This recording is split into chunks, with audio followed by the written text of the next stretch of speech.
అసాధ్యం అన్న పదాన్ని మన మనసు నుండి ఎప్పుడైతే మనం తొలగిస్తామో అదే మన విజయానికి తొలిమెట్టు. మనిషికి కాలం, డబ్బు మరియు బంధం, అలాగే ప్రాణం విలువ కూడా తెలుసు. ఇన్ని తెలిసిన మనిషికి ఎదుటి వారిని అర్థం చేసుకోవడం మాత్రం తెలీదు. కాలం దేనిని కూడా సరిచేయదు. మనమే కాలంతో పాటు ముందుకు వెళ్ళాలి. నిన్ను వద్దనుకున్న బంధాల ముందు ఎప్పుడూ కూడా నువ్వు తలదించుకోకు. నీ విలువ తెలియని వాళ్ళ కోసం ఎప్పుడూ కూడా నువ్వు పరితపించకు. నీ వ్యక్తిత్వాన్ని ఎప్పటికీ వదులుకోకు. కష్టపడాలన్నా ఈ క్షణమే, ఆనందపడాలన్నా ఈ క్షణమే. నిన్నటి రోజు మనది కాదు, ఎందుకంటే గడిచిపోయింది. రేపు రోజు కూడా మనది కాదు, ఏం జరుగుతుందో తెలీదు.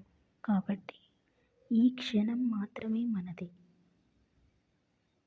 ఎదురు దెబ్బ తగిలినప్పుడు తొందరపడకు, కాసేపు ఆగి ఆలోచించు.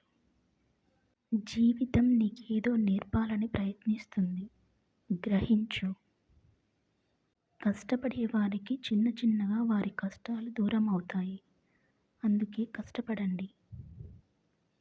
నేను మూర్ఖుణ్ణి అని తెలిసినవాడు జ్ఞాని, మరియు నేనే జ్ఞాని అని తెలిసినవాడు మూర్ఖుడు.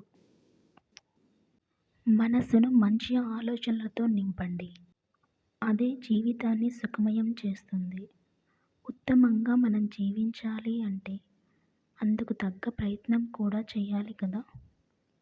ప్రయత్నించండి. భయపడుతూ కూర్చుంటే ఏదీ జరగదు. తప్పు ఒప్పు ఒక అడుగు ముందుకు వేసి చూడండి. గెలుపైతే నిన్ను ముందుకు నడిపిస్తుంది, ఓటమైతే తరువాత ఏం చేయాలో నేర్పిస్తుంది. ప్రయత్నించి చూడండి. జై కృష్ణ.